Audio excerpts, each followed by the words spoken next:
What's happening? What's happening? What's happening, blues people?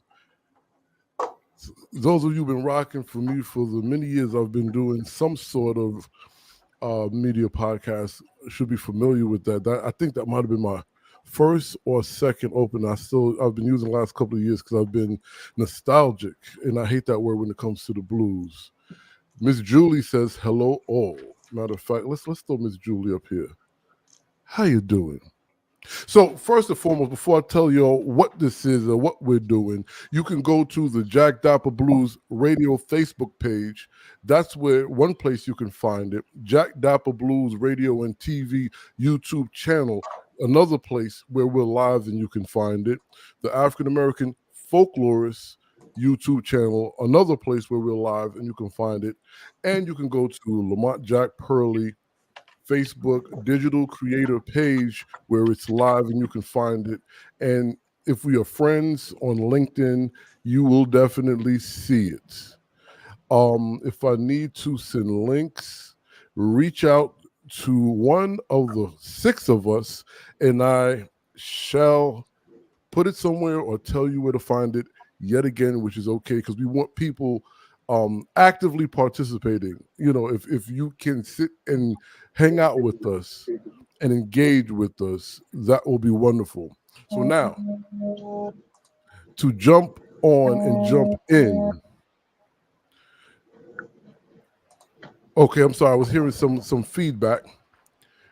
When it comes to so I don't need to tell you who Jack Dappa Blues is and his platform because y'all know, but what we're going to talk about and what I will say is what we're discussing today is one thing I always love doing after an event, a program, a workshop, a performance, whatever it may be, is, you know, to have a reflexive and a reflective moment, right?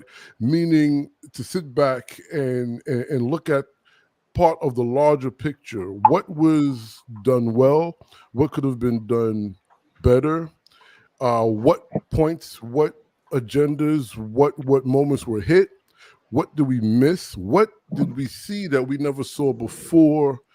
And how can we maybe tighten it, be more inclusive, or even remove some things because it's not even specific to the voice or voices we are representing. And that's what we're working on today in this live stream. And I'm working on this with the great folks that I collaborated with a couple of weeks ago in Southern Ohio. We have the great and masterful with a camera, Edwin Martell. We have who I'm just meeting, Chelsea Watkins. We have my guy that I met at my workshop and slash performance. I kind of got eyeballed into a performance before I was ready, but that's just how these things work. Eli Vestich, did I say it right? Vestich? Vestich, that's right. All right. We got the lovely Doris Fields, aka Lady D, the Empress. And we got my great pal, Cassie Patterson of the Southern Ohio Folklife. What's going on, great folk? Hey, Lamont. I'm good. Okay, I have to say this. This project is made possible by Mid-Atlantic Arts Central Appalachia Living Traditions Program. Project collaborators include the 14th Street Community Center. What's up, D? Time Out for Me, Inc., Portsmouth Unity, Portsmouth. How do you say it? Portsmouth? Portsmouth Unity Project, Southern Ohio Museum and Cultural Center, the African American Folklorist, and the Jack Dappa Blues Heritage Preservation Foundation. We always have to pay the bills, right? Okay, good folks. What's happening? What's happening? How y'all doing on this beautiful Saturday? Good. Beautiful indeed. Good to be with you, Lamont. Yes. Always a pleasure. Always a pleasure. Again, to those watching, don't be shy to chime in, ask questions, drop a line, and what have you. I know, I guess for me, and I actually did that both nights and evenings after our events and our wonderful dinners. Was I just went back to my hotel room, took out my Dancing in the Moonlight moon book, and I just wrote out everything that happened, where it comes from, how it happened, and if I would change. How did you all feel after? We could start here. How did you all feel after the events? I thought it was a good time. Now, Eli, because I did jump the gun, tell us your background and what organization you're with.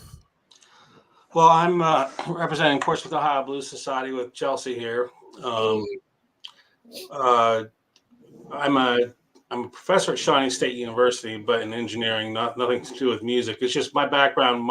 I came from a musical family, and grew up through the 70s and 80s playing classic rock, and then I fell into the blues and fell in love with the blues, and been playing in blues bands for many years since. Mikey Mike and the Big Unit is our current incarnation. That came through because bass player Jacob Ankrum and I were coming out of another band, which actually still exists, a jam band. And we wanted to put together a little trio just to play some blues, just around locally. And we hooked up with our drummer, Nick Nichols. We found out we didn't want to sing. And we worked with Chelsea before. That was a wonderful voice. And she agreed to sign up. And we've been doing that since 2016. Around 2018, we decided to give having a blues society a go. So we're kind of co-founding members in all this. Mhm. I'm not going to take credit for anything that we've done or any mistakes we made. So, yeah, and that's basically where we're coming from. Mhm. Chelsea, do you want to add a little bit more? Yes, I'll talk a little bit about my my background. I actually grew up in Southern California, on and off, through each parent, and so I've always I've always been in the church. I've always been in music. I have a musical family on both sides. I wear a lot of hats in the community. I am a business owner. I'm a filmmaker. I am a indie film actress, a model, a mother, and a musician. Um, and I, as well as serving on committees in the city, and I work at the Curriculum Innovation Hub as a program coordinator, helping to bridge the gap between campus and community, and to bring more diverse and equitable and inclusive programs to our community as well. So I wear a lot of hats, but I love this town. I love this city, and I love the creativeness that flows out of the city. I dig it. And it was a beautiful city. It reminded me of Clarksdale in the sense that there's so much there and so much untapped. There's a group of people there, which are you all, really standing up and making things happen for the people and the multiple folk groups and expressions that are happening. So I guess that it would make sense for us to kind of recap into how we even got to this point, right? Now, I know for me, it was through my great pal Cassie, but it sounds like Edwin spearheaded this kind of coming together. Could we get some of the story? Sure.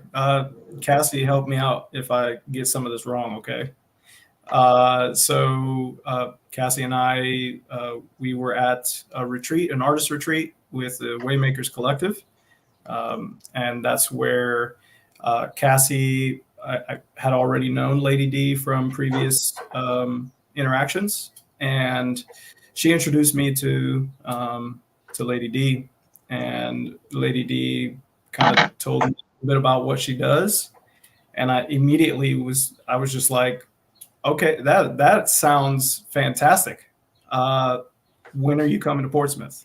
That was it. That was my second thing to ask her was, oh, that's all great. You do that sounds fantastic. I want to see it live, but I also want, the city of Portsmouth to be able to see that live as well. And so I extended the invitation, and Cassie was like, okay, I guess we're gonna figure out how to bring Lady D to Portsmouth somehow. And so, Cassie did her thing and was able to write a grant. And thank you to Mid-Atlantic Arts for, approving that grant and getting us the money to be able to bring Lady D and the Empress to Portsmouth. Cassie, you want to take it from there? Yes.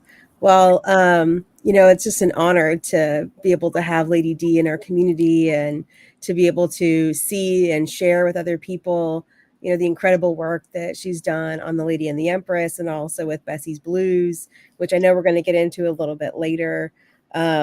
But as soon as I knew that Lady D was coming, I thought, well, we need to have Lamont there then too. We need to have, experts in the room who can speak about the blues, right? It's not my area of specialization. And whenever we do programs, we really want to make sure that specialists are contextualizing this work, making sure it's situated in a larger tradition. And that's why I was really excited about the conversation that Lamont and Lady D would be having for the live stream that we had a couple weeks ago, but then also as a dialogue that would continue throughout the time that you guys were with us. And it was really exciting then to see Eli at your workshop, Lamont, and for Eli to say, hey, we've got a blues society here, which I didn't know about. I've seen you guys perform as Mikey Mike and the Big Unit, but I wasn't aware of the society. And so I'm just really excited that, Lady D and Lamont, your presence really created the opportunity for a new connection to form in a different way that we can then continue, to learn from each other. And now we can do collaborative work that includes the Blues Society, or the Blues Society can include us in the work that you guys are doing. We have this opportunity to really build out from this experience. So let me just ask a quick question based on what both you and Edwin said. How significant is it? And you've touched on it, but I kind of want you all to kind of elaborate a little bit, to have folk members, not just specialists or experts, but group members be a part of these programmings that you're having. So someone of the voice. Yeah, that's really central to the work that we're doing. And it's really important that we have folks from the communities that we're working with and that the programming is really aimed to engage, to have them be a part of the input of the work that we're doing. That's part of the reason why we wanted to have the event at the 14th Street Community Center. I know that folks there have been doing great work for a long time, and we wanted to make sure that any workshop that was going to be happening involved input from the 14th Street Center. We have Julie on there who helped to coordinate the event, made sure that we had the space that we need, and the same thing at the Southern Ohio Museum. And we have other programs that we've worked on that's really focused on the Latina community here.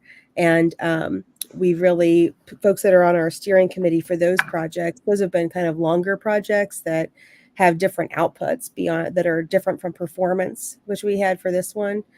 Some of them have been performances, but others have been oral history projects or have been a podcast.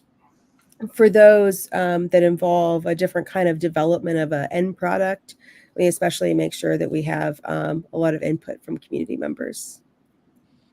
I dig it. And that takes collaboration all across the board, right? Mm-hmm. Which is kind of like the current way of folkloring, if you will. And I think, something that's important is that there can be a lot of starting points for that. and it can grow in a lot of different ways. I think that the initial excitement about bringing Lady D here and being able to see the Lady and the Empress, to experience it, was actually just the beginning of this collaboration. So it's a wayfinding, and it's a beginning of a network that we can continue to build. And I think that the more that you build the projects out together and with input from each other going forward, the more that we can grow programs that are even more responsive to community needs. That's why I'm excited about this, because when I originally came up with the idea to have a blues society, and we talked about this, it was to have an academic element to it, to create a library of music, maybe have something with the museum, to get road trips to Memphis or Clarksdale or Chicago, along with, bringing in artists like Lady D. And we had a couple of meetings early on, and at first it seemed like there was excitement, and then there was less and less, and no one with any money. And so we were down to, okay, what can we do? We can perform. So we have our open mics once every first Friday every month. It's an open blues jam, and people are more than happy to come out and have drinks and listen to us play for free. But getting interest into getting something, like when I was messaged by Sarah Rudity that, Lamont, you were going to be there and what was going on, and I had heard nothing about it, and it was that day, and I thought, wow, blues, rap, a workshop. That's what I'm looking for. That's the kind of thing that I wanted to do with this, or just an element of it. And and that's how I popped into the scene when I popped in down there. And the fact that it was at 14th Street Community Center, we love playing down there. We played down there a lot for their Soul Food Festival and everything. I grew up, when I was little, I grew up on 14th Street. I grew up in those apartments and stuff there, and I went to Mount Zion just down the road. So it's nice to see the community thriving even more so now, and just all the things that we have, for the youth as well. It's so nice. Yes, right. Because if nothing else, well, I do remember meeting Eli, and I was happy that you were there. And now what you just explained gives me context on your initial facial expression. It's all clear now. Exactly. I'm sorry. Go ahead. but no. I personally appreciated being able to do that part of the program, the Blues Narrative, at 14th Street Center, with the exuberant young folk, their eyes, their attention, their questions, and coming from a community similar to what I come from. And there's another part of that program, and this goes back to us having a reflective moment, right? Because there's another part of that program that I didn't even mention during that workshop, which we could talk about even off the air, because I'm making it so that organizations like yourself can utilize it, and I can come down and give you the tools along with Cassie and Edwin and Lady D. Now, but before we get any further into that, we got performing and tracing the blues, right? Lady D's performance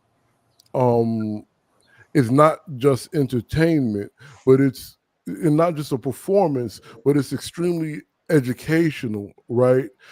Because it gives you, it's like a personal narrative of Bessie Smith being vesseled through Lady D. So what I would like to do, another recap for those watching who didn't have an opportunity to witness what we witnessed, right?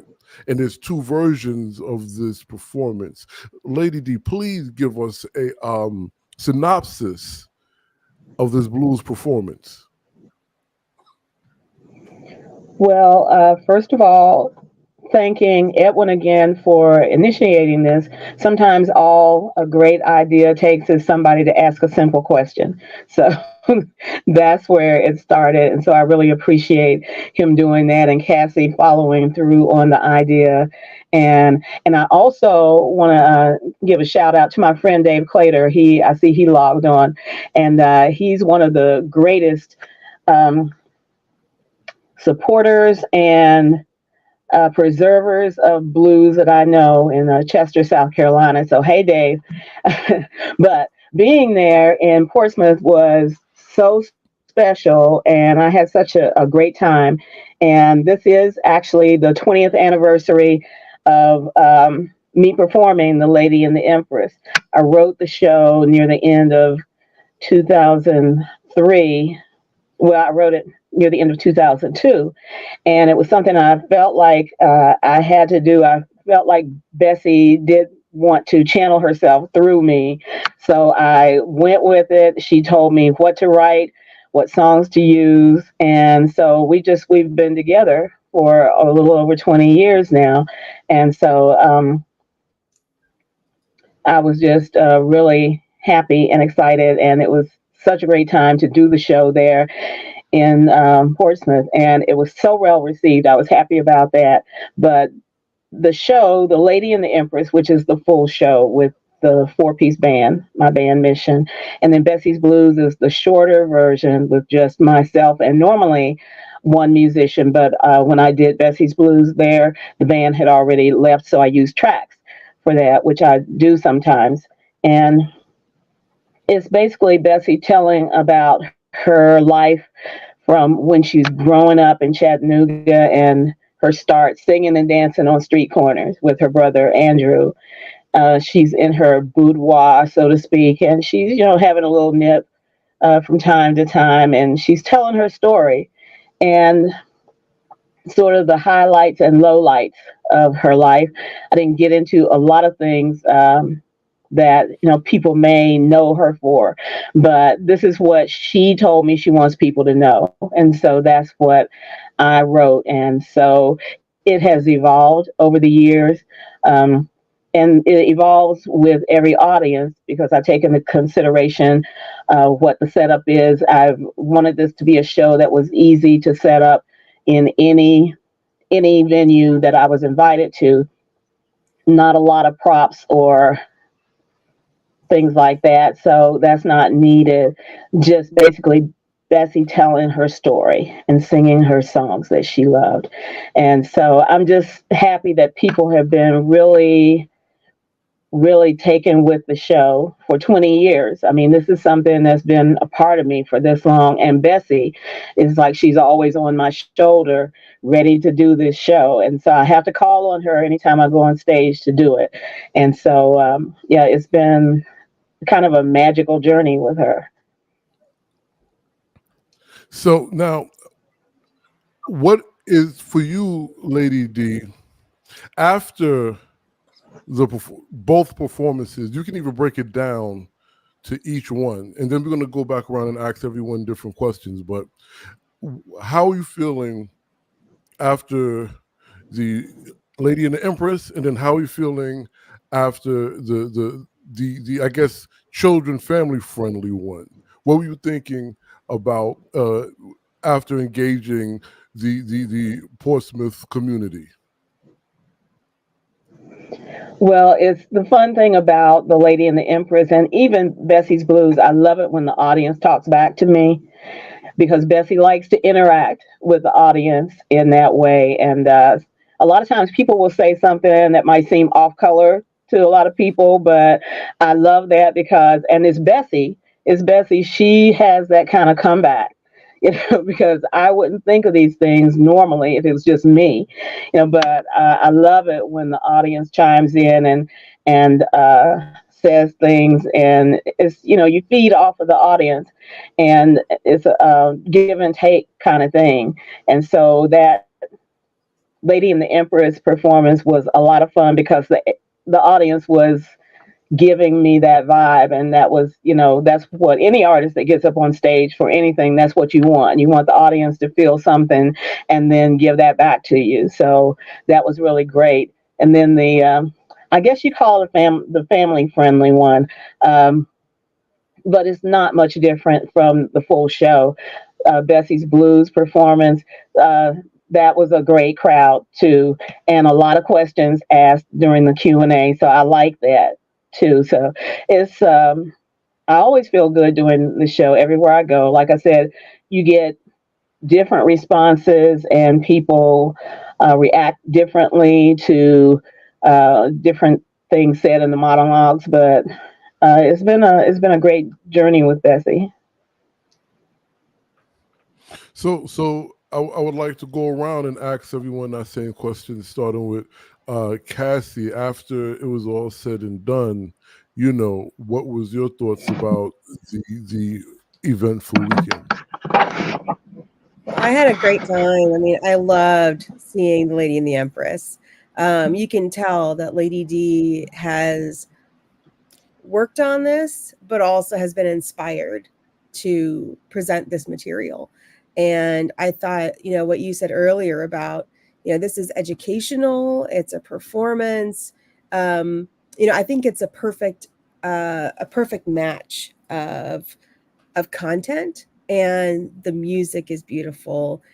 Hearing the band behind you, or behind her, and then Lady D's voice is just incredible.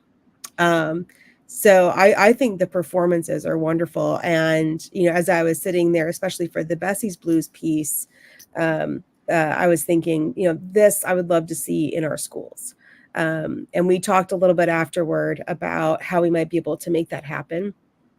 I love it as a piece to bring the kids into the work. And anybody that I talked to about Lady D's work said, oh, they get to talk to her afterward as Lady D. That was really exciting for folks. So I think that, as we kind of think ahead to future work, thinking about involving the schools more directly, definitely tying in with the Portsmouth Blues Society, doing more work with the 14th Street Community Center. I think there's just so much there that we can do. I think, as I was saying earlier, this was kind of, to me, the beginning, the spark for future collaboration. And I think that we got to see what is possible and what kind of talent we have in the room, and how we can bring that together in the future. So I was happy, and I was especially happy because it felt like this was the beginning. Not that we had kind of finished something, but that we were beginning something and getting inspired by each other. Edwin? Yeah. So first off, the performance was, it was amazing. Lady D, you embody Bessie. It was amazing to watch someone be able to transform like that. And the performance itself was just amazing. And the response from the community, from the folks that were there, the response from your workshop, and so all of the responses were just, full of praise and very, very grateful. Everyone was very grateful to be able to experience that. And so we talk about what could we do better. I think that, in some areas, advertising a little bit better. We didn't have much time to really put it together. Once Cassie knew that we were getting the funds for it, but the performance itself, that's a little off track. But the performance itself was it was something that everyone should be able to watch. And so, my next question to Lady D is, when you're moving to Portsmouth. That's a fair question. I've been thinking about it. We look. I've been a part of the community, and I've been a part of organizations galore here in Portsmouth. And, this is a piece of our community that is somewhat lacking. I'm not saying anything like about Eli and Chelsea and the Blues Society, but they need help. You know what I mean? And jazz, blues music here is the history here is, I mean, it's phenomenal. And we live in an area and that, it's predominant. Blues history here is really very, to me, it's very important too, because, watching your workshop, Lamont, you hit on a lot of things where blues music kind of paved the way for a lot of the artists that we see today. And so, it was just, I don't know, we need it. Like, we needed this as a stepping stone. We're going to continue to build on that.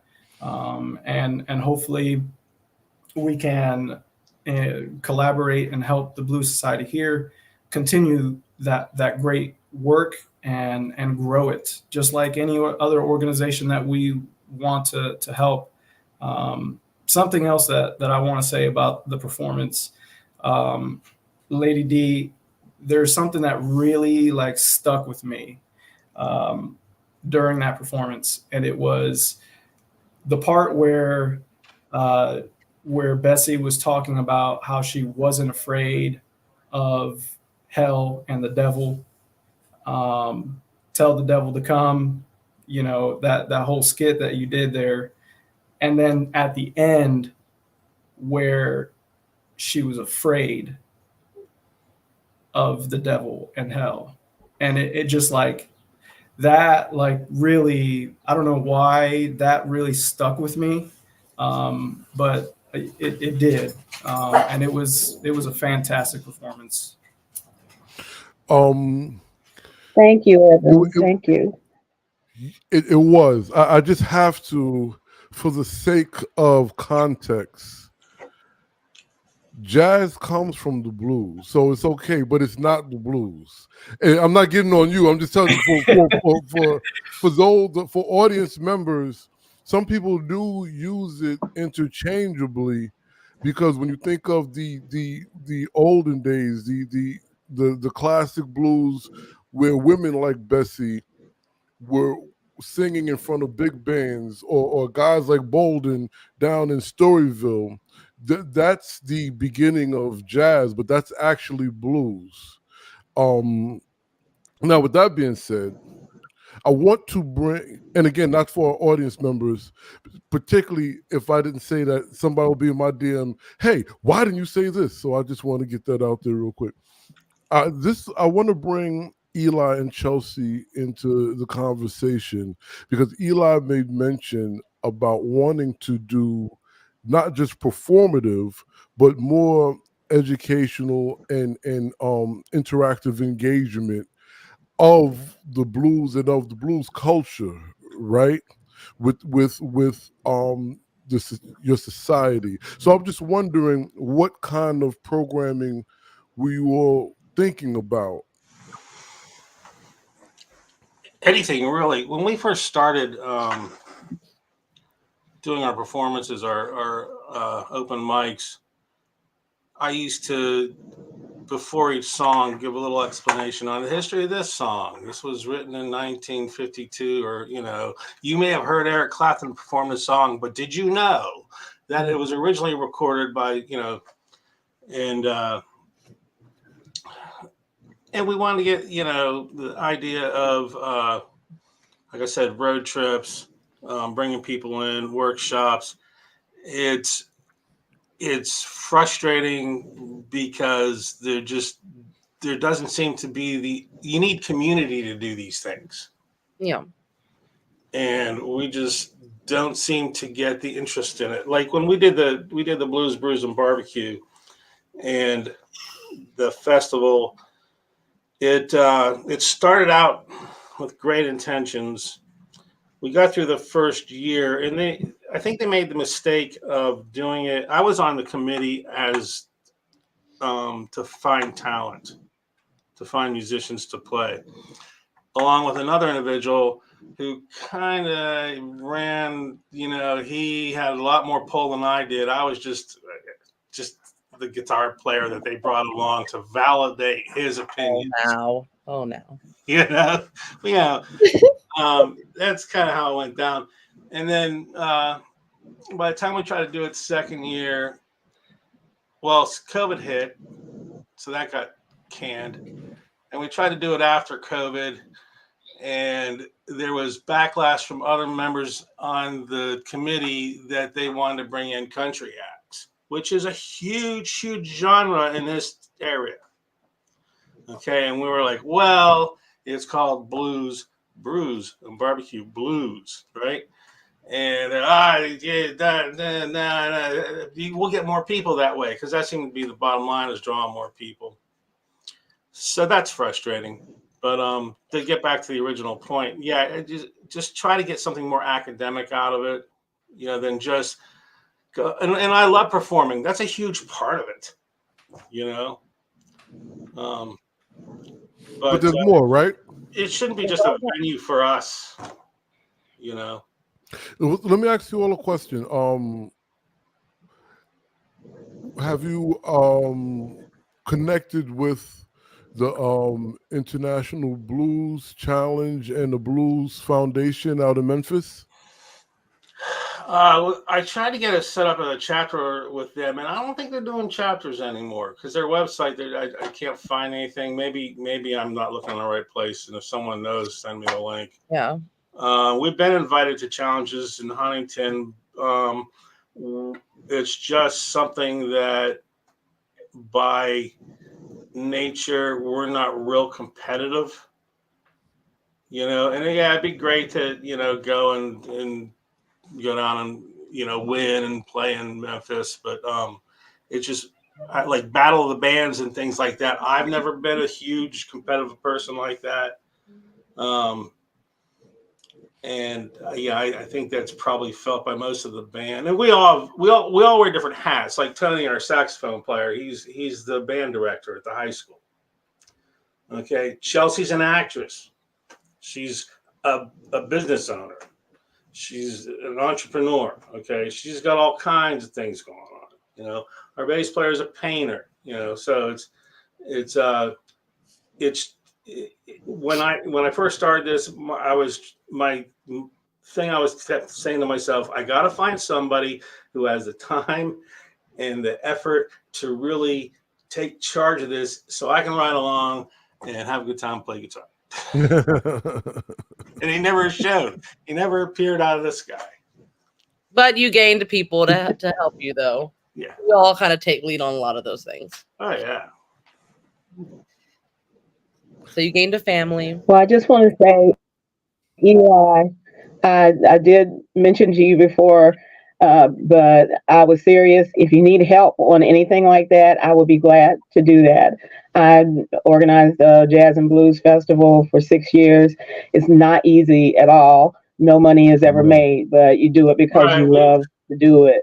I know lots of artists who do blues in the schools, especially. And so if you would like artists to come into the schools and I do blues in the schools too. That's something that you would probably enjoy having there in Portsmouth as well. Edwin was talking about getting into the school systems. That's great. I used to go into the schools a lot with Bessie's Blues, but after the whole, there were so many school shootings and everything, at least here in West Virginia, they really cut down on having people come from outside to do things in the schools. So I don't know how it is now. I don't even try anymore for that. But if that's an option there in your area, I would love to be involved with that as well. But believe me, you've made a connection here with me, and I know a lot of people, a lot of artists. So if you need help on that end, just let me know. Yes. Well, we made a connection talking about Chaka Khan.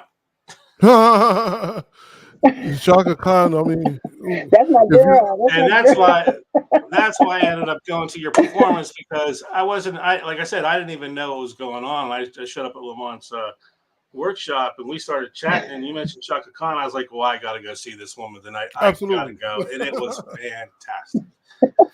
Yeah. Something just popped in my mind that both of you could help. I'm on a distinguished lecture series committee at the university, and we always have trouble getting people in here to do lectures. This wouldn't be K-12; it would be for the college. But you'd get a little out of it. We have a stipend, so it wouldn't be a freebie. Well, that always helps, but I love doing this. I will tell you. So what is the truth? But with the blues narrative, which is a bigger project, there's something very specific and unique that can help what you guys are doing, and as also in collaboration with Southern Ohio Folklife as pertaining to that region. So what we do is it's a curriculum I created for a workshop. It could be done in 4 weeks, 8 weeks or more. And we kind of go through the not just the history of the blues, but the culture of the blues. Then we teach how to sing a basic song, kind of what you guys saw in the workshop. But then we get to a point where we ask, and we also teach ethnographic methodology, how to interview and things like this. So then we ask the students who participate, whether adults or children, which one would you like to do? Because I found, as you all know who was in the workshop, everyone does not like to sing live. Everyone is not like Cassie. Everyone is not like Julie that will make a great song on the spot, right?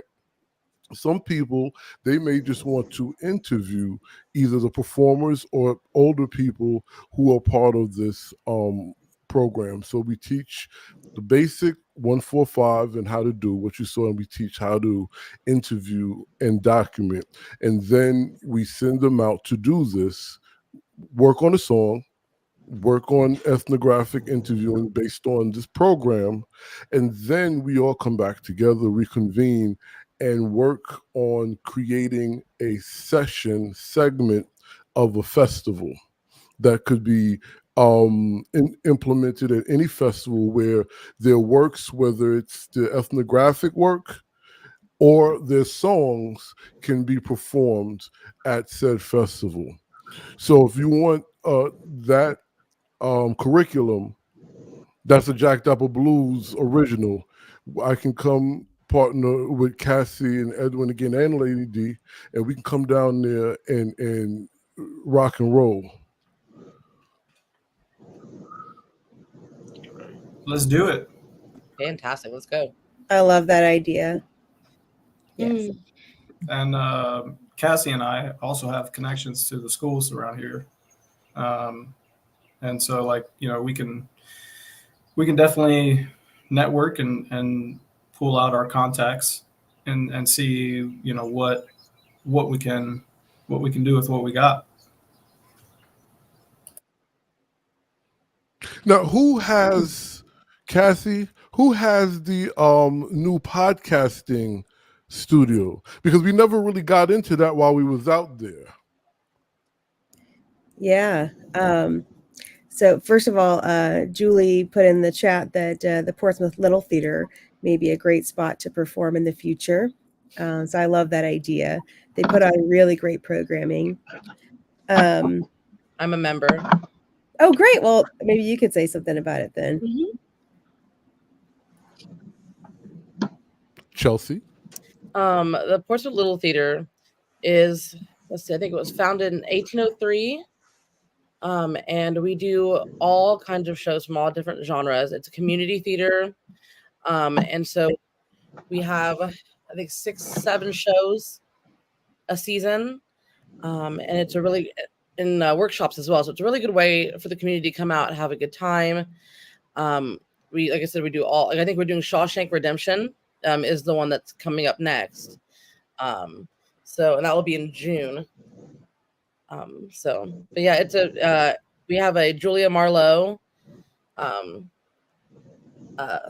picture up because she's a historical figure of Portsmouth who also was a Shakespearean actress. So So we have her there too. Represent. It's a beautiful place, though. It's a very old theater, but we've done renovations, and it is beautiful and gorgeous. And there's tons of people now. We have a big amount of people now. I remember when I gosh, it was 10 years ago when I was first there. Yeah, all volunteer run. When I was first there, we didn't have very many people like volunteering. Now half the town. So it's a really great cultural hotspot there. Yeah, I just auditioned for my very first time auditioning. I just auditioned for Shawshank, and I got the role of Tommy, but unfortunately, I can't do it because just time. I got so many irons in the fire right now that finding the time and dedication to such a craft like theater is difficult. But I'm not saying no in the future, but maybe sometime. Well, I just have to go on record, and I believe I can speak for Lady D on this one too. My family and I are packing up our vehicle, and we're driving just to come to your restaurant. I don't know if we're spending the night, but I know we're driving just to come back to that restaurant. Okay. It's so good. Oh man, thank you guys. I appreciate that. I would love to see the Shawshank Redemption. That too, yes. I'm sorry, definitely. I would say I would love to see Shawshank Redemption and go to Oddfellows. That'd be a good weekend. There it is. There it is. I just want to make sure that it's not my restaurant. I do work there, and it is family owned, and it's family that I'm a family of. But it's a wonderful place, and the food is just, you guys know. So yeah, you're more than welcome to come on down anytime you want. If you want to hit me up, let me know you're coming, and I'll roll out the red carpet for you guys. You know what I mean? Absolutely. So, thank you very much. Now, with that being said, I have to ask you all this, because this is very important, because we would love to collaborate on a lot of these artistic projects and things like this.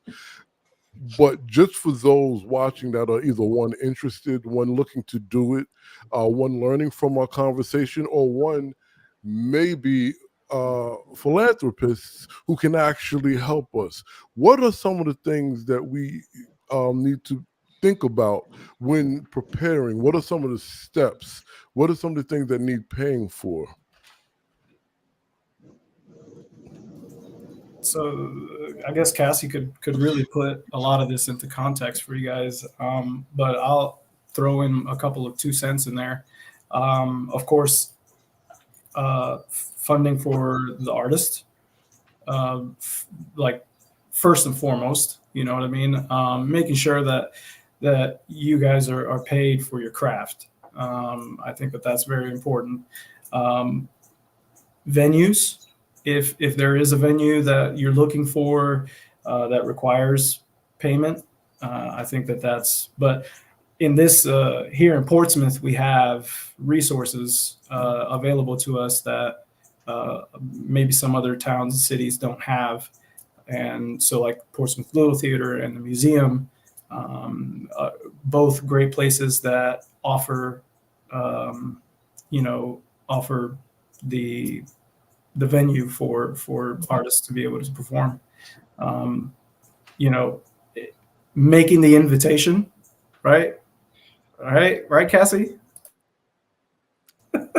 I'll let Cassie kind of take over on that, because she's the guru when it comes to the grant stuff and knowing all of that. She's being quite humble, because I happen to know some of us wear many hats, but Cassie wears. I don't know if there's a number of value to the amount of hats she wears successfully, but go ahead. Thank you, Lamont. You can hang out with me anytime. You just come right around me, and whenever I'm introducing myself, I'll just hand it to you. I like it.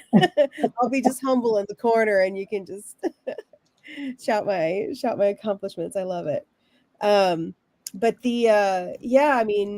and also I just want to like remember that we get back to the podcasting booth, because I skipped that on that one, but I do want to talk about that. But I think one of the things that I would add to what Edwin's talked about in terms of the cost for these like incredible experiences, as Julie says in the comments, lodging. We wanted to make sure folks feel comfortable and safe in our community. Next time, I'd love to have you guys stay out at the lodge. It's really beautiful, and maybe we can have like a little campfire out there or something afterward, a little jam. But we also paid for Irais Garcia. She is a local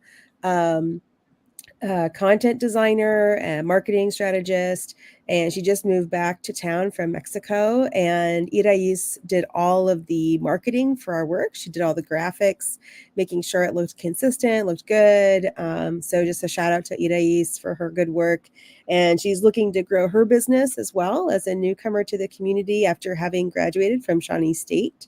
But she's back in town now, so we're really excited about that.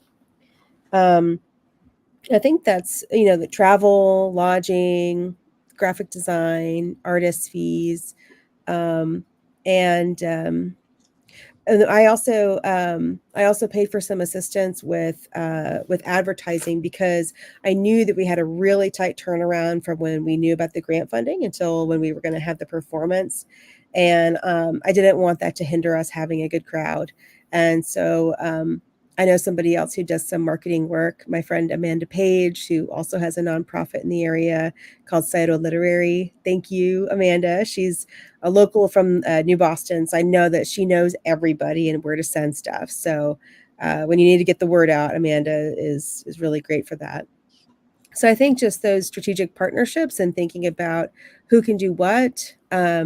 Same thing with Miss Marsha Harris. She is the executive director of Time Out for Me. Yep.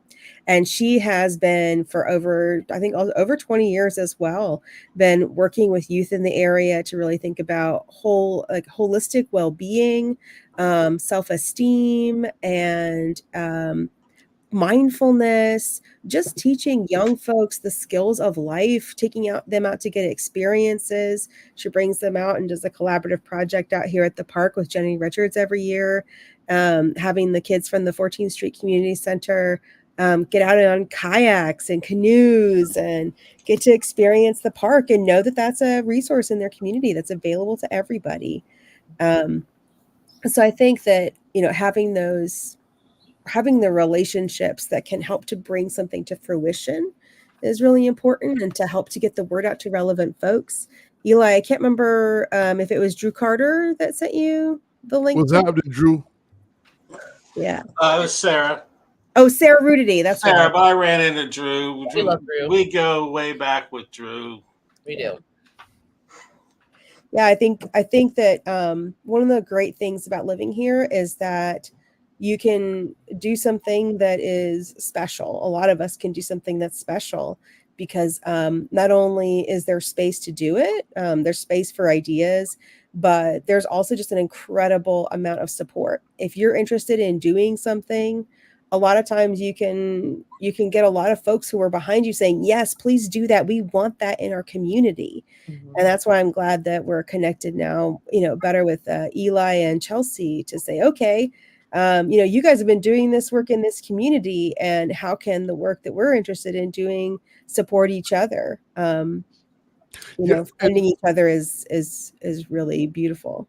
Yeah, I'm sorry. I have to kind of go to the left for 1 second, and then we're going to come back around, because I didn't forget, we're going to talk about the booth and collaboration. But Chelsea, I believe, mentioned, and Eli, that there's a lot of, I think all of you mentioned, there's a lot of blues history in this area, Portsmouth, right? Could you share some of the blues history for my blues people that are listening? Because we are, performing and tracing the blues. So this is a place that's along the Mississippi, along Ohio River. So I would imagine there's a lot of music, Southern Black traditional music that's coming through there. Could you give us a snippet of this blues music history there? Anyone, please. Honestly, I'm not terribly aware of a whole lot of older history. There's a trumpet player. I forget his name off the top of my head, who helped invent the wah-wah pedal. Mm-hmm. But the thing about this area, what I would consider blues music history, is just like civil rights issues in this area are huge, and it's Southern Ohio, right? We have a And really big Underground Railroad history. it's a huge Underground Railroad area, Which is part of the blues, right? Absolutely. Right. And and there's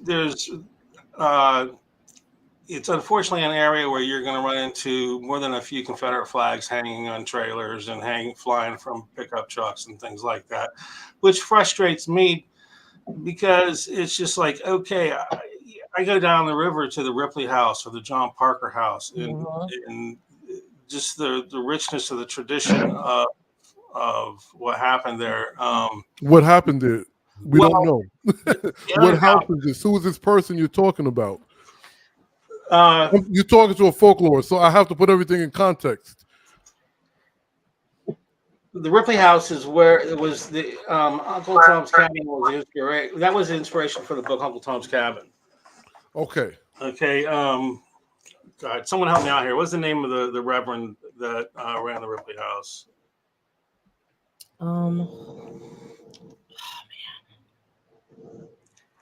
Anyway, he had a Protestant abolitionist, and he would go and help slaves cross the Ohio River and get them north through different safe houses and contact points, and to get hopefully into Canada, which was like the end goal at the time. Mm-hmm. And he had, if you think about what they went through, it was really tough because it was also a lot of people that were trying to stop him, and there was a price on his head. Likewise, just down the street from him was John Parker. John Parker was a man who was born into slavery. He bought his way out of slavery, came and settled in Ripley, Ohio, just down the street from him. Mm-hmm. And he would go across the river, a black man, mind you, go across the river and find runaways and then bring them back. And people wanted to kill him because it was illegal. There was a law in Ohio at the time. It was illegal to aid and abet runaway slaves, which made no sense because you're now in a free state, right? And these are the kind of things that really baffled me and blew my mind when I'd see someone, driving down the road with their flag flying off their truck. And I'm thinking, well, wait a second. You live in Southern Ohio. What about the heritage that we have here that's really important more than your whatever, good old boy kind of mentality? It's just one of those things that frustrates me. Well, that is part of what I call the blues narrative and the blues people story, right? And also just to tap into one of the earlier conversations, actually, maybe the very first conversation I had with Lady D face to face is we were driving somewhere, and my thought was, well, are black people allowed in this location that we just drove by? And the reason why I bring that up, not to be divisive, never, it's always for context for the blues people. But part of the blues, and I do a lot of traveling, part of the blues is having to travel in these spaces or travels through these spaces that are not quite welcoming, right? So these are different things that could be explored in the blues story as we present it, right? But continue. Well, so which is why I asked these questions. Well, we and honestly, we've experienced that, haven't we, Chelsea? Yes, we have. There's a lot of but we would roll into a bar. I'd get at the gig somewhere, and we'd roll into a bar, and there'd be country music playing on the radio, and it'd be all these, it'd be predominantly white, and Nick, our drummer, because our band is the core of the band. There's only 2 white guys in a 3-piece or a 5-piece band. Okay, there's more people of color in the band than there are white folk. And we'd roll in, and Nick would look at me, and he'd just say, "Well, all whitey then." Yeah. But when the music starts to get played, it's a bonding music. It is. It's definitely, it's bonded. Not just people of all different ethnicities, but also, especially here, people who didn't know they loved blues or didn't know really what blues was, and they started hearing it and they're like, well, this is great. Maybe they're a rock band or a country band. We have so much creativeness here. We have so many musicians and artists and actors and actresses and dancers and so many beautiful people here. And so that musical support is like, it wasn't like that, but now it is so much more prominent. And so I will have people, we'll have people coming to the Blues Society who've never played blues, who don't know how to play. I mean, to their knowledge, never played blues. And they're like, how do you, which is something we do at a Blues Society. We do the first set, and then we let other people come up with us and play. So that's also, it's a moment of 2 people. We might have never played together ever. I might not know him from anyone. And we can come on and we play together and jam, and then we were instantly friends afterwards. And it's like that connection. And I feel like it's happened so many times, not just at our event, but like just making music as the great connector. You're one of the great connectors, you know. And to attest to that, Chelsea, we've had this gig since 2018. We have. And that's a long running gig. Now people ask me every time. Doing it, and we still draw a crowd. A big one. The pub is still making money, and so it's obviously there's something there. People travel from other places. They are from Huntington. I've had people travel from Indiana. We have people travel, from Tennessee to just come down and jam. We have. I mean, our next one is next Friday. And we're the chosen band to play on the St. Patrick's Day parade, which is probably the whitest thing I could probably imagine. But we play it every year. We also play Pride every year. We try to concede a little bit. Like this year we did U2, an Irish band, their B.B. King, When Love Comes to Town. And we always got to hit on some Van Morrison because he's Irish and he's kind of bluesy. Well, of course, absolutely. You got absolutely. So wait. 2 quick questions. What is the name of the band? Is it the society name? And walk us through this performance and then call people up, right? What is your thought process? What is the purpose of doing that? How does this unfold? It's an open mic. So, the band's Mikey Mike and the Big Unit. That's our band, yeah. That's and the name of the band. It's the Portsmouth, Ohio Blues Society Open Jam. So what happens is, we'll come up. We'll introduce ourselves. We'll introduce, welcome to the Blues Society Open Jam. We'll kind of explain a little bit about how it goes, and then we'll sing. We'll do some songs the first set, and when we're done, we let people know, hey, you can come up and jam. And let's say someone came, for example. Let's say if someone came up, he has a guitar. He came in, just him, just a guitar, and he's like, man, I wish. I don't have a bassist. I don't have a drummer. I really don't want to sing. I don't really know. I don't know. Then he can jump up with us and we can jam whatever he wants to do, whatever, we just kind of, it's kind of that creative, we have that creative freedom. We had bass players come up who are in other bands. We've had guitarists come up in other bands, and we've, joined. Now it is a monthly thing of them coming to play with us. And I think the music community here, I think almost everyone has sung. I've sung with almost every band. Every band's almost played with us because it's just so interlocked now. We've had a lot of them, and on a good night if we have a lot of musicians, we can throw a group together that never played together. But it's 12 Bar Blues, Stormy Monday or whatever, Yeah, do some blues classic, we do a little nothing too crazy or complicated, but and then we let them be able to solo and do whatever, because blues is so giving in that way. Blues, you can express It's that cultural expression. It's that emotional expression. If you got something to say, you got something to sing, you got something to play, you can. There's room for it, you know, and that's the beauty of it. So that's what our basis for the Blues Society Open Jam. It's getting people together. You know, some people just are there to watch and just have a good time. And man, I've had people come up to me and afterwards and been like, "That was amazing. I did some research on these people you saying, blah blah," and then they'll tell me like all the stuff they know, and it's just it's a beautiful, humbling moment to, like, you know, inspire and help educate a community without even knowing, you know. I have a question, and this is going to be an open-ended question to really the whole panel, and so. What? Because like I know blues. Like I've heard blues music and I find it fascinating. I love it. Go to the performances, stuff like that. But what do you think is the resistance from people not like wanting to listen to blues or having some sort of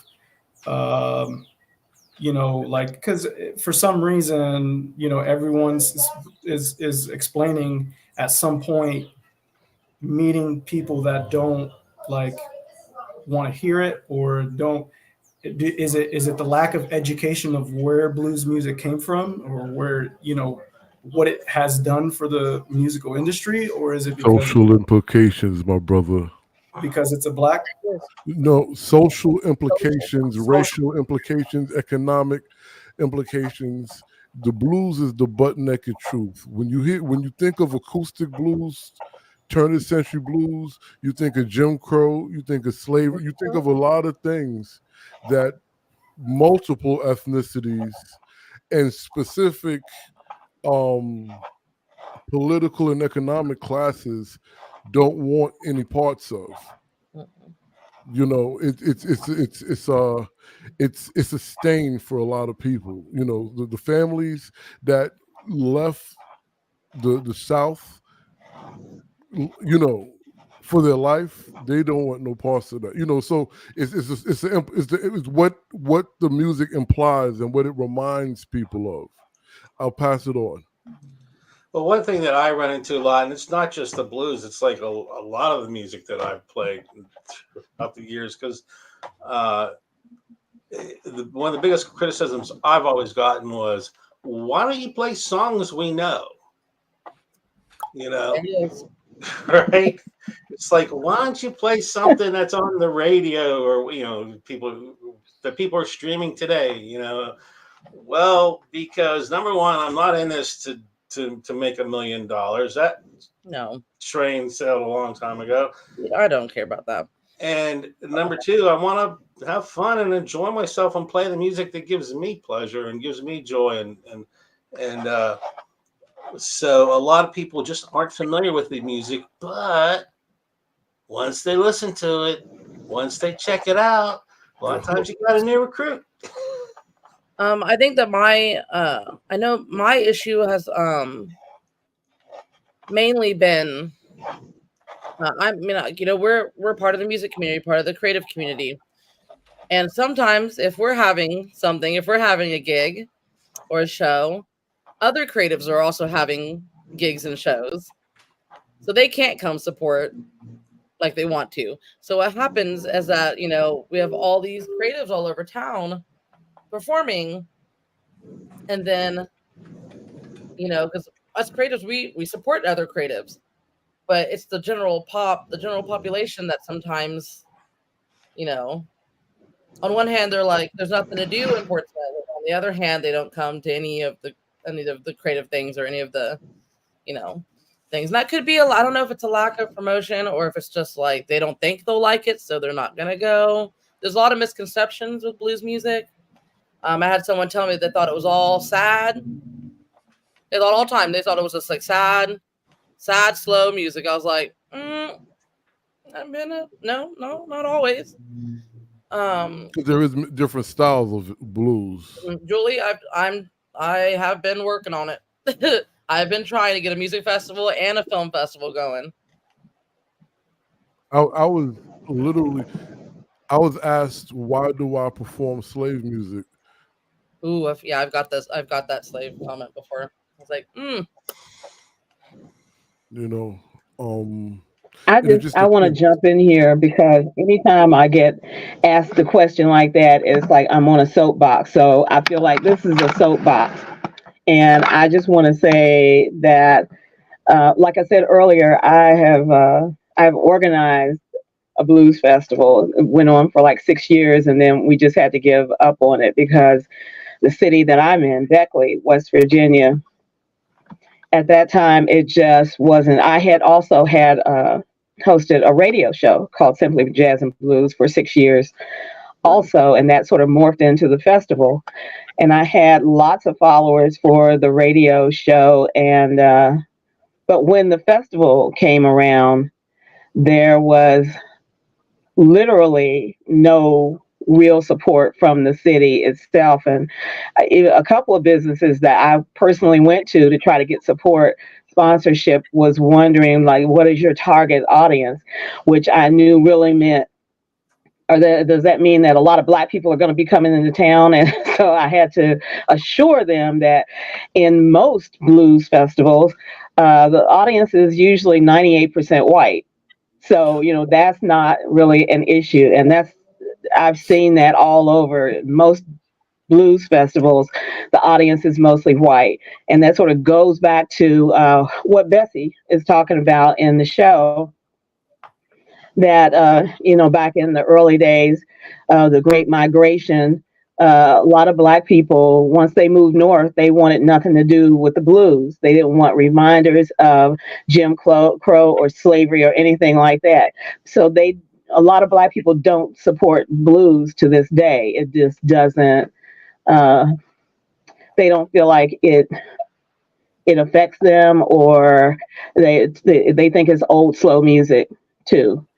Old sad music, and they don't want anything to do with it. I think there's a lot of artists though right now, young ones especially, that are coming along that are kind of changing that misconception about the blues for the Black community. And then I have a sort of a sore spot for a lot of festivals because they still have not been hiring a lot of the elders of the blues, the people who have been around for years and years and years. And I'm talking about the Black artists. It's hard to get onto a lot of festivals. If you put Joe Bonamassa or Anna Popovic or somebody like that up as a headliner, you're gonna get a huge response. But one thing I did, at the festival that we had here, I had to have a lot of the Black artists that I know have had problems getting on other festivals. I wanted them to have a spotlight. And so, yeah, that's a thing that it bugs me about blues and how it's accepted, and how, it's hard for the creators of the genre to get a space to, do their craft. And so I'll stop right there on that. I can listen to you all day about it. Yeah. And also, it depends on what kind of blues that you're playing, right? Because as someone who plays acoustic blues, I'm in the novelty section. I'm on the stage around a Black, because a Black person with an acoustic instrument, the last time anyone thought of that was Tracy Chapman. They don't know about the Alvin Youngblood Harts or the Corey Harrises who paved the way for folks like me, or the Taj Mahals, and the Kev Moes. So now we got John Tavius Willis, we got Marquise Knox. We got I can go down the list of so many people, even in our age group, right? Like Piedmont Blues Acoustic Duo and Veronica Jackson. These are all acoustic Samuel James. These are all acoustic singers and players. But there's one thing we do have to keep in mind, and I use the analogy of the Black Bottoms movie with Chadwick and on Netflix, because it talks about something that is rarely discussed. John Wesley Work III, who was a composer, educator, folklorist, and musicologist, he spoke about this, and which is why he didn't like working with the Lomaxes, because he documented the progression of Black music, particularly gospel, but he also dealt with what he called the people of the blues. And there's one thing we have to remember, at least when we were growing up, I can't say in my house, that wasn't necessarily true, but generational disconnects also happen, right? So when some generations don't like what their parents or their grandparents like, and then there is an evolution of music, that happens, and that's what Chadwick's character was saying in Black Bottoms. So we don't want to hear that old jug band music, and we want to hear something else. So I'm a purist, so I have to come clean and say this. A lot of times, we're purists like myself, regardless of your ethnicity, we do a disservice to the music trying to keep it in one place. But it's a natural evolution, and if we kind of let it evolve, the blues that we all engage in will be more received by our younger generation, because we're not kind of ostracizing their how they take the music forward. Like my daughter, probably the best musician in the house at this moment, and she's a punk rocker, and I'm like, Sammy, you're supposed to be playing the blues. And she looked at me and said, well, Daddy, everything comes from the blues. I'm playing my version of the blues. And I was like, I taught her that. I can't say she's wrong. But you see, if you allow that space, so there's multiple things, but I don't ever want to forget that the racial and social implications is real. Even just the idea of acoustic music and blues together reminds people of a time that they don't want to talk about. Well, when we were working on our second Blues, Brews, and Barbecue, the one that got interrupted by COVID, we were able to secure Alvin Youngblood Hart as a headliner, and there was in the committee, there was opposition to that because they didn't know who he was. Like, he won a Grammy, for God's sakes. Okay. And they were like, well, I mean, isn't there, can't we get a Joe Bonamassa? I said, no, too expensive. The only reason why we could even get Alvin Youngblood Hart, because he was playing in Dayton the night before, and he could have just, come through and gave us a great price. Then COVID hit, had to cancel. It never happened, which is just kills me that never happened. Me too. But yeah, they do. They want to, again, money talks, but Kingfish. Oh. Oh. I saw him in Clarksdale at Reds. Are you familiar? Rest in peace. Yeah. And it was a day after Christmas. My wife and I decided to get out of town for Christmas because the kids are grown up, and we're like, what do we, let's just go somewhere. So we went to Nashville because she's the country lover in the house. Spent Christmas Eve in Nashville on Broadway, listened to some old-timey country band, which was wonderful, though the only place that was open. And then I says, okay, we're going to Memphis or Clarksdale. And she's like, well, I don't want to deal with Memphis. And I was like, well, let's go to Clarksdale. And Kingfish was in town. Mm-hmm. The first night there, Lucius Spiller, who plays a lot in Clarksdale, was doing an open mic at Ground Zero, and I've never met this guy before. And I'm on my phone like this, and he's behind me with a wireless, and he's jamming away, and I wasn't looking, at my wife's just staring at me, and I'm like, what? And I turn around, and he's standing there, and he looks at me, and says, "Come on out and play." I was like, "How do you know I play?" And he says, "We know our own." I went up there and sat in on him. We did like good little schoolgirl and killing floor. And then we heard the next morning that Kingfish was in town for Christmas, and he was playing Reds. And I was like, "Hon, we gotta stick around for another night."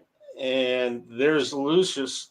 He's playing bass for Kingfish, and it was his touring band wasn't with him. He was playing with his high school buddies. Right. Fantastic. I probably, to sit there and just, it was incredible. And Lucius is a great musician in his own right. Yeah.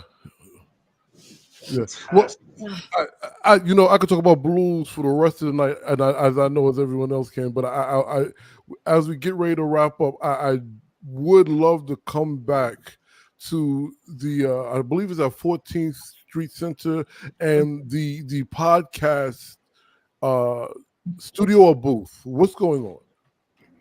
Yeah, so I'm sure that others that are from the 14th Street Community Center can also chime in the chat and the comments and help me out with this. But my understanding is that I've seen that they do have a podcast booth now at the center so that people can be able to use it. And they are currently working on they received a grant that will allow them to be able to outfit the studio, and I think they still might need some more funding. So just a shout out to support the 14th Street Community Center. If you go to their Facebook page, they have a QR code for you to be able to support the work that they're doing.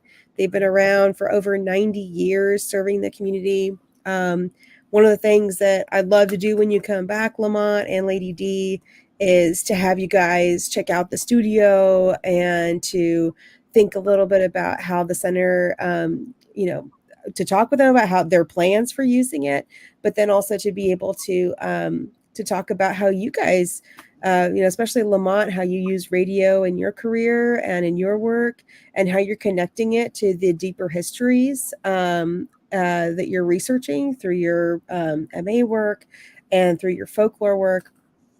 How do you do stuff that's engaging to the public, but also has that deeper connection to the place where you live, to the people that you're around? Your questions about, what is the history of blues music and the traditions of blues music in Portsmouth? I don't know the answer to that. And I'd really love to learn more about that. I know that a lot of folks have done work on Black history. And certainly the center has, been at the forefront of a lot of community events and activities in the North End, especially, but also, much wider than that. But in terms of blues music or, blues narrative, where, what does that look like historically? I would love to know more about that.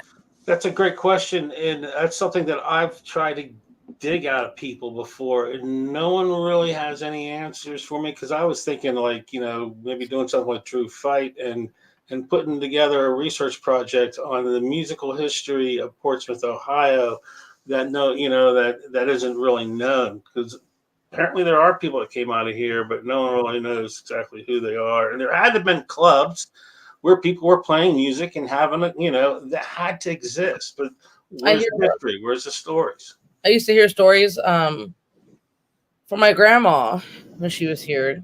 God rest her soul. But and there used to be a radio station, used to be a gospel station, and my family used to sing on it. But wow. I looked up and I cannot find a trace of it.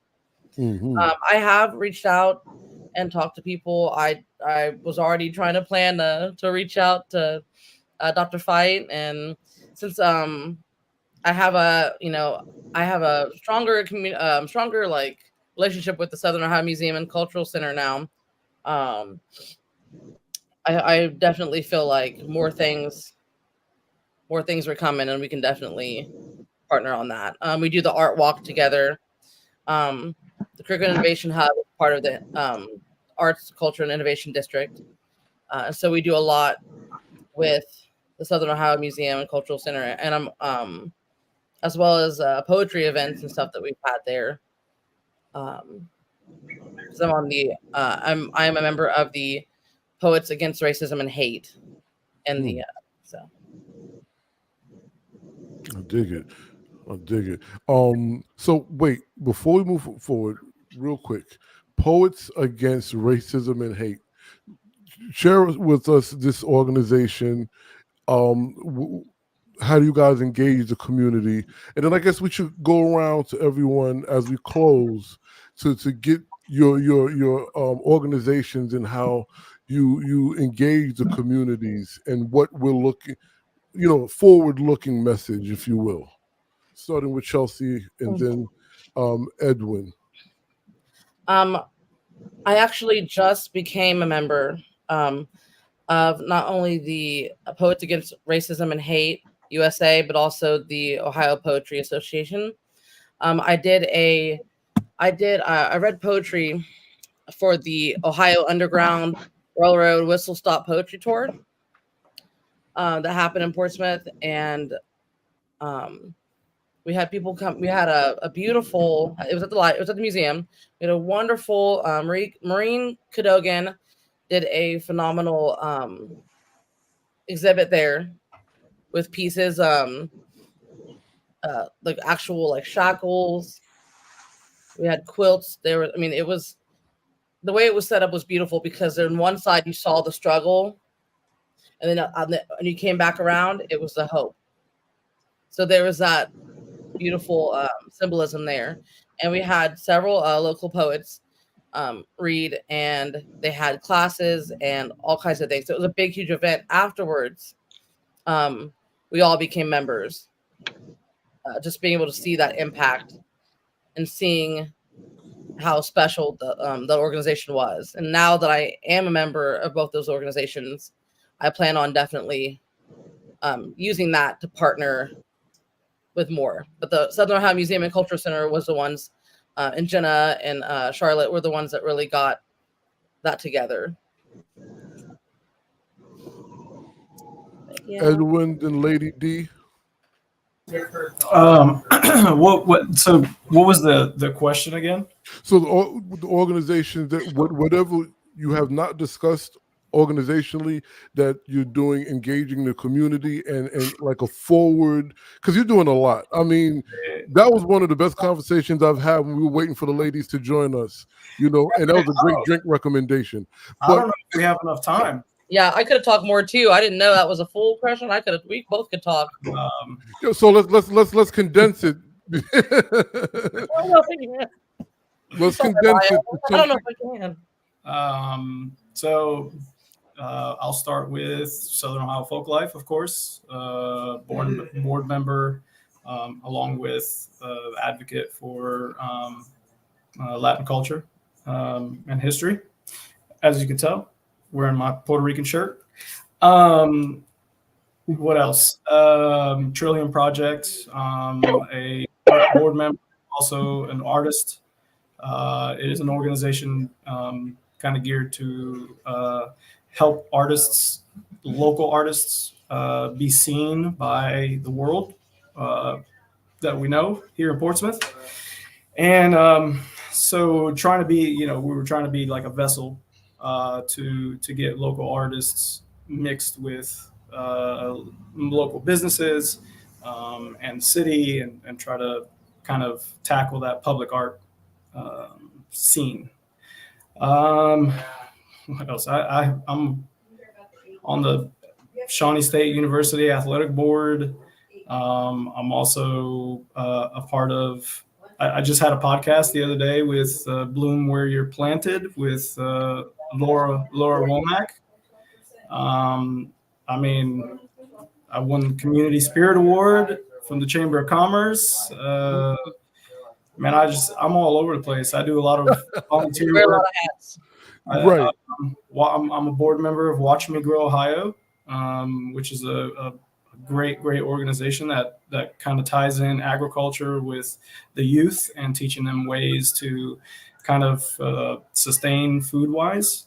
We built a community garden and it's fantastic to be able to show kids how to grow produce, harvest it, and then use for consumption, That's free part of the blues. of charge. Mhm. It looks like probably I'll be helping in some way, kind of give blues history to some of these schools out here. Apparently, maybe, I don't know. We'll see. I'm down for that as well. I volunteer for the Challenger League, which is an organization that helps kids with special abilities, experience sports in many different ways. I mean, the list goes on and on, man. I'm a former city councilman. We can just keep going on and on. But honestly, like I have a lot of connections. I have a lot of networking, and I'm very resourceful in being able to help kind of guide anyone, and I'm very interested in helping get some blues history into schools, because I really think that from my question, it seems like the answer to some of this is education. All of it, absolutely. So I think that the more we can educate people on what blues music was and what it is now, and what it meant and what it still means, and what it can mean, I think that that's very, very important. And we need to, for me, everything starts with the youth. So if we can educate them on what, you're building that platform to help our youth kind of figure out where they lie within that blues, Absolutely. Okay. And I truly enjoyed Cassie's response to that young lady as soon as we started the workshop. She said, already this is what we're doing? Lady D. Well, of course, I do this show, The Lady and the Empress, with my band, and I actually have a guitar player who travels with me a lot doing Bessie's Blues, which is the smaller, condensed version. I feel like it's really important to push this show this year because our Black history is literally being erased in a lot of areas. And I feel like this show is just a small way of making sure that the history stays out there and in front of people in an entertaining way. And of course, I sing with a lot of different people. My band Mission, we do a lot of everything: blues, R&B, soul, pop. We do everything but country. But the way things are looking now, maybe I need to add in some country because I know that country definitely has Black origins. I just never liked the sound of country music. I'm a songwriter, a playwright. What else? I'm a painter now. I'm an artist. Since COVID, we were shut in, and so I thought I'd take up something new. I needed another way to express myself, and painting seemed to be it.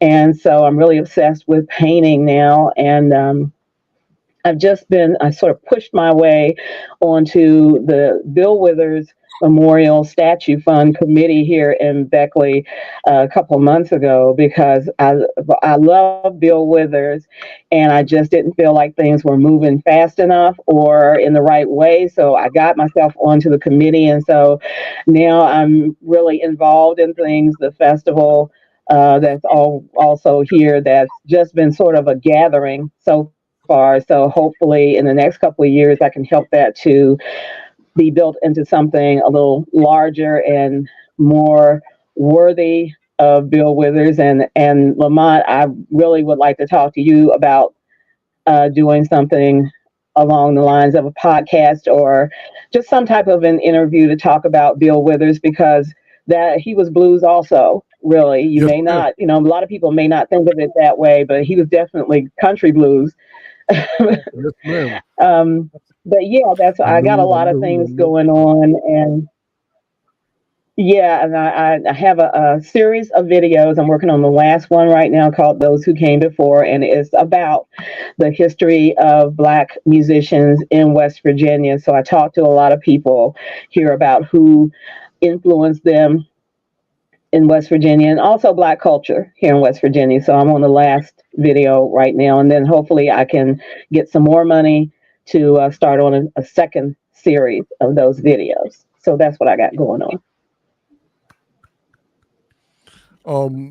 One, absolutely yes, whenever you need me, okay? Thank you. Brother Eli? Well, the Blues Society, which we've talked about quite a bit. Looking forward, I would like to continue on the things that we originally intended with it, more educational things. Everyone's talking about podcasts. Hey, Chelsea, maybe we should do a podcast. I mean, that would be fun. That would be cool. Get some people in on that. Podcast, and we got we have a recording area and stuff now, audio video thing at the hub as well as the 14th Street Community Center. So yeah. And the band, the band is I think we're kind of known for our charity because we play a lot of free stuff. It'd be nice to not. Well, I mean, not saying we don't want to play free stuff, because the things that we do play for free are usually for a cause. We're always playing Pride events. We're playing the 14th Street Community Center. We're doing one for the North End coming up to to build a park. So we're going to be playing there, as well as Soul Food Festival. We do that every year as well. It's that's one of my favorites. And we do Pride every year, and so.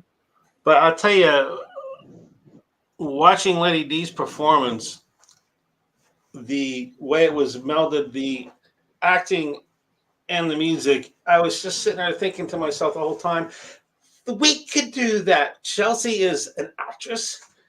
She's got the vocal chops. We could do something like that. We could do something different than just doing a bar gig. Not that there's anything wrong with playing the bar gigs. I mean, that's blues. No, but part of some of the dresses I wear trying to be up in the bar now. I got some. But we got more, and that's a real Lady D. Your performance was really such an inspiration to me to think, okay, I could think outside the box, which maybe it's not so much outside the box. Musical theater's been around forever, but we have the tools to do that, and it's been in the back of my mind, and it's something that hopefully may manifest itself in some form or the other. Absolutely. Well, I'm glad you were inspired. Absolutely. Cassie? Well, I am. I'm just really looking forward to all this energy being able to make its way into Lady D and Lamont coming back to Portsmouth, and us all teaming up together to make that happen and to find out what form or forms it will take. I dig it.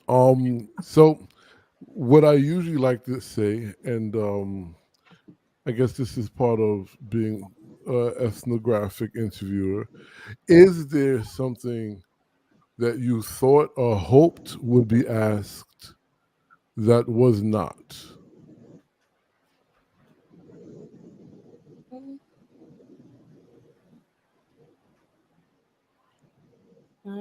No, not to my knowledge. I think it was sorry. Go ahead, Lady D. Well, I was hoping there would be a little more talk about blues origins and things like that, but that could be a whole nother 5-hour show. I know. Mm-hmm. So you just have to come back and do that again. I would love I would love to get involved. If you to have a future podcast and you want to talk about the music, the origins, and history, please let me know. Absolutely. I'm interested. To participate. I would say I agree, but I thought as much as I wanted to take it there, I think it was good to discuss the follow-up of what we actually did and then we can go into because what I really wanted to ask was because Chelsea was saying, well, the blues is this, and Eli said, well, the blues is, so we all were kind of giving our experience with it. So I wanted to ask, what was it to y'all? But I knew if I did that, nothing that we were discussing would have got discussed. We'd still be here. We talk a year from now.